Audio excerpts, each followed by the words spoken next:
BlackLight Power will be a fuel company, and our goal is to facilitate the ability for people to use this worldwide and promote this as the primary energy source to replace other forms of fuel, namely coal, gas, oil, and other forms, as an affordable, sustainable alternative. A new energy source is definitely needed. Most of my work happens to be in photovoltaics and wind turbines, solar cells and renewable energy systems. And obviously the BlackLight process, based on the chemistry that's involved, could be a renewable and a continuing kind of power source that could be very economic compared with the renewable alternatives. In the large reactor, what BlackLight calls their 50 kilowatt reactor, we're regularly producing over a megajoule, which is 1,000,000 joules of energy.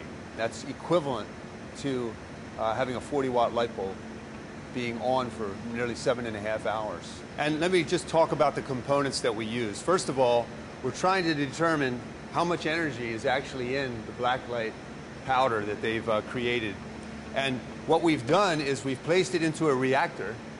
Basically, a small amount, 15 or 30 grams of the BlackLight material is placed in this cell, and this reactor actually will be heated up. And the way we'll heat it up is we'll provide electrical energy into this ceramic cartridge heater, and then we'll place the entire device inside this very high accuracy calorimeter. This large reactor is one of the most recent tests we've been running down at Rowan University, where this is filled with between 1 kilogram and 1.5 kilograms of the same BlackLight material.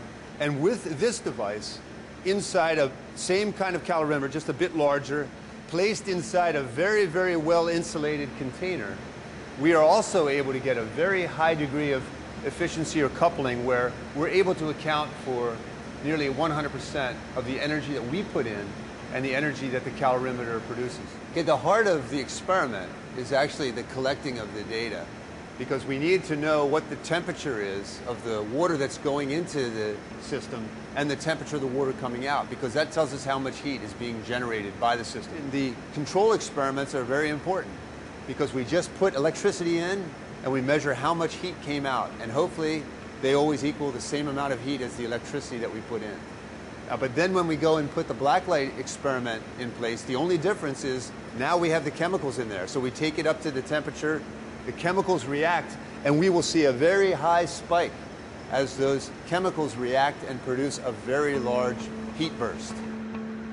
What's going to happen is you'll see that once the reaction happens, the ramp rate of this will get very, very, very steep, and it will go very, very high, and then the reaction will quench, and then it'll just gradually start to fall back down. Okay, now you just saw that. Did you just see that? It just immediately starts to transition up, and what's going to happen is the scale here will change very quickly, because now we're pretty much off the chart. So what's happening is in this very few seconds, while the data logger is collecting the wall temperature and the inside cell temperature, what we're seeing is a significant burst of heat that's coming out of the cell. So here's the internal cell temperature, and here's the temperature of the outside wall of that cell. You can still see the outside wall was 500 degrees C as well. And it ramped up there in probably less than half a minute or a minute. And so this peak that you see right here, that all just happened in this very, very short period of time, is when the reaction pervaded through that powder, the nickel powder, and basically used all the hydrogen that was available. So there's a very, very, very tiny amount of hydrogen available within the system. So we've run nearly 4 dozen of these experiments over the last 9 months in the small reactor and in the large reactor to try to convince ourselves that this is repeatable, that this can be done by just about any research lab that would want to use these materials and run through the same calorimetry experiment, and also to convince ourselves of the accuracy of all of the equipment involved.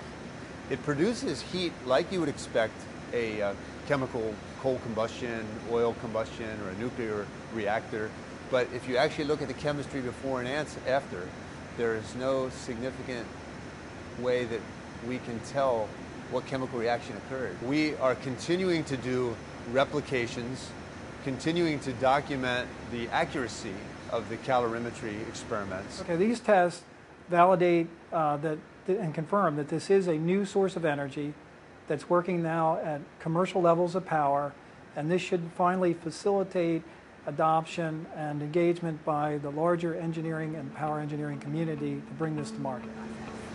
I think the significance of the experiment is that we have demonstrated a reproducible heat burst of a very high magnitude, which has no other conventional explanations. So it does portend some type of novel energy source or energy evolution mechanism.